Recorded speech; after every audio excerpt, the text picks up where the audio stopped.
everybody, welcome back to my channel. Today I am actually potting up a few propagations and I figured why don't I sit down and have a little bit of a chatty repot with you guys. For this repot I am doing strictly semi-hydroponics. I have a few top cuts of a few plants here that I'm going to actually be potting up in pond. If you haven't seen my last pond video, I went through step by step on how to make your own pond at home. So if you're interested in learning how to make this pond, please reference that video.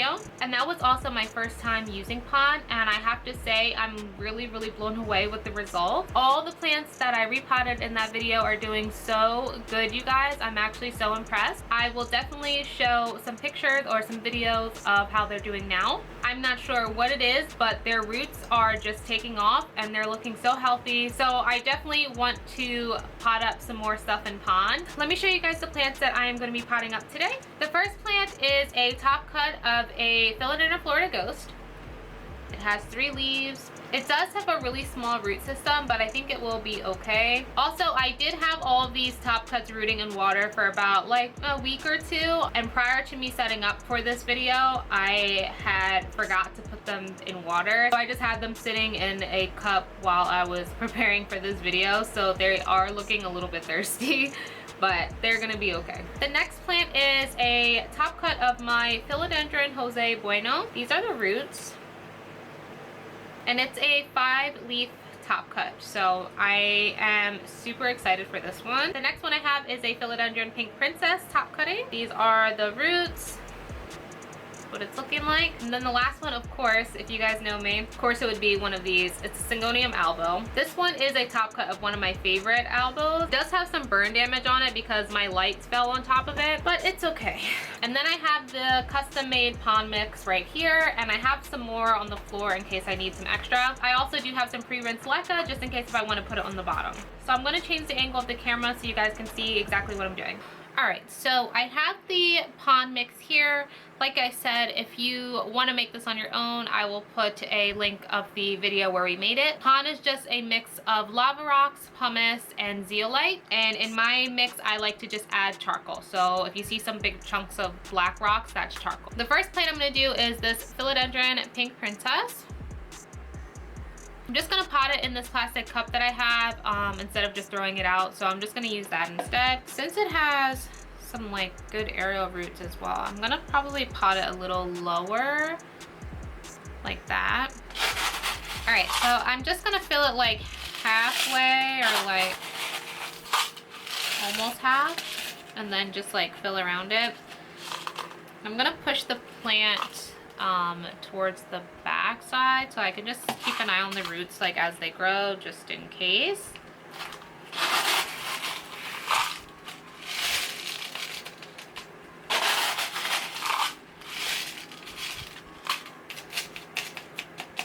I kind of feel like I shouldn't have used this cup. I feel like it's too big, but oh well, too late now. Have to commit.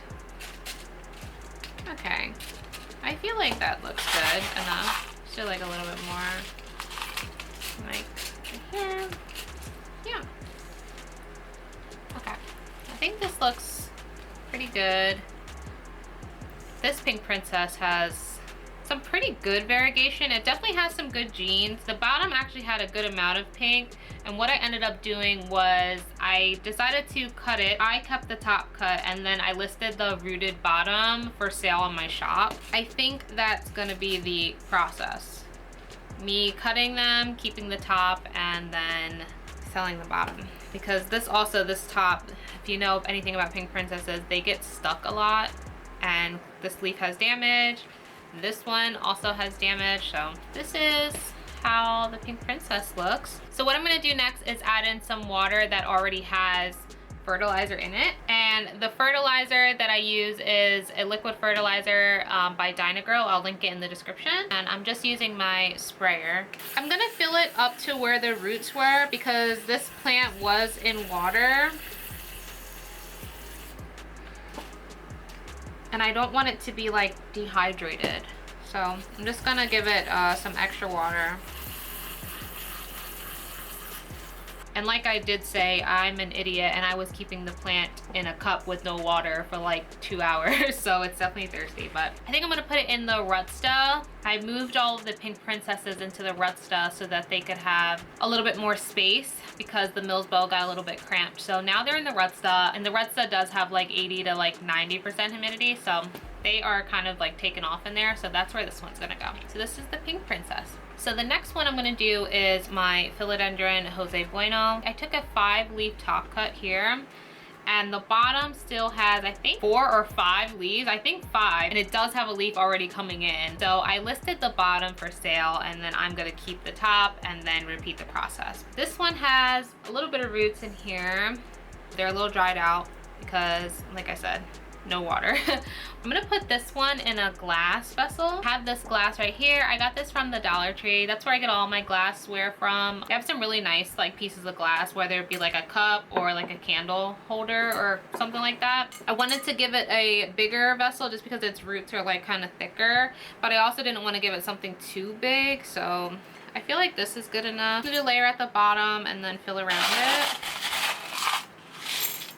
So the Jose Bueno was like one of my ultimate wish list plants for a really long time. And it took me a while to get one because I feel like I was looking for like the most perfect one. I was trying to find one that I really liked that wasn't too small or like too big. I had originally got this plant from Etsy, and the seller was so amazing, you guys. If I can go back and find who the seller was, I will definitely link it down below. But he packed the plant so well, and I was so impressed that I remember that like every day I kept like checking his Etsy because I was like, oh my god, I just want to get something else like to like, you know, support him. But oh my god, yeah, this is the Jose. He's looking really sad, man. They're so thirsty. I'm like such an idiot. I should have kept them in water, but they're gonna be okay. I'll put like a follow-up video once they perk up. And I'm just gonna do the same thing with the water.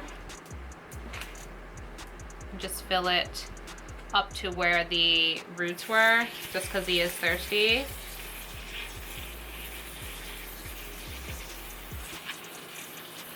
And like I said, this is only my second time like potting up with pon, and I just like, I really did not expect the pon to do so like amazing. Those plants that I potted up, they were sitting in water for like weeks. And like, you know, they were taking forever, and like literally within like a week or two, they all like have like all these beautiful strong roots just being in the pond. So I guess it's doing something great. So yeah, I'm like, hell yeah, I'm gonna like do this again. So I had ordered a bunch more, and I just started like making a whole big bin of it so that I can prop up like all my like propagations and like put them in the cabinet. And also it like looks so nice. Let me know if you're like more of a pon lover or a leca lover. I am a huge leca lover, but like, man, I'm like kind of falling in love with this. So the next plant is the Syngonium albo. Also a top cut. It has a beautiful big leaf coming in, and look at this leaf. It literally had me so scared. I was like, how dare it act like this? Only a little strip of green, but I love the leaf shape. And then this one got burned, but got some arrow nodes here, so eventually he'll get cut. But these are his actual roots down here, and I'm just gonna pot this one in a cup as well. I spent today updating my shop and like taking a bunch of propagations from like my own plants, and I have like a bunch more of like new propagations like rooting in water now. And once I start seeing a little bit of roots, I'm just gonna transfer them all to like pond because I'm obsessed, you guys. This guy, he might need a stick later on, but so this one is all potted up as well. It's looking really good. Its roots are super healthy. I had this Syngonium alba along with like 6 other like top cuts, just like in a really skinny vase. And if you can see, the plant is like leaning forward because the vase was so skinny that like all the plants were like pushing like forward to like the light. I'm gonna put him like directly under it so that he can like sit straight up again, but he'll be okay in a few days probably. Here are the roots. I have like a weird obsession with Syngonium albos for some reason. I don't know what it is, but like I have like attachment issues to all of my Syngonium albos. Like I just never want to get rid of them. This one is one of the cuttings that I'm gonna keep because I can't help myself. The next one is this Philodendron Florida Ghost top cutting that I have. I'm gonna put it in this clear glass like I did the other one. And I think when I put this one away, I think I'm gonna keep it in the Mills bowl.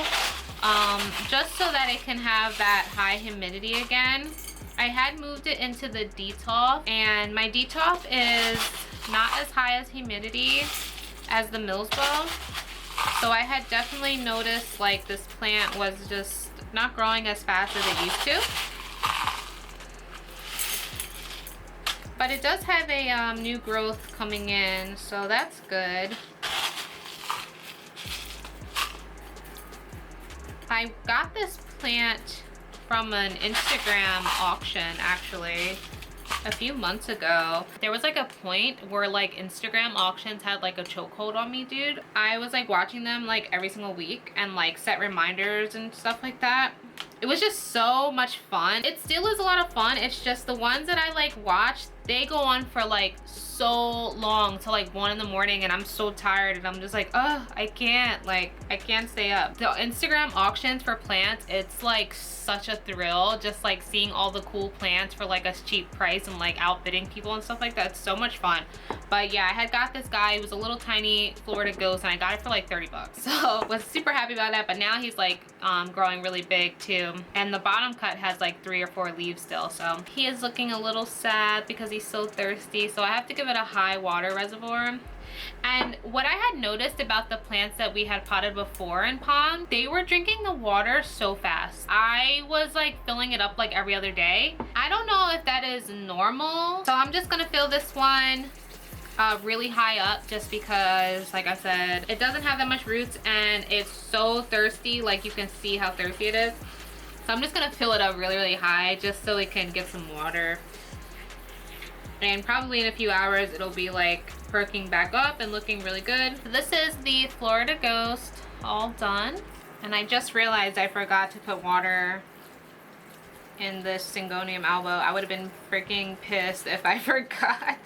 What I'm gonna do next is I wanna take you guys through the other plants that we potted before, and I wanna do a root check so that we can take a look and see where they're at. So I'm in my Redstone right now so that I can show you guys the pond plants that we potted up last time and how they're doing.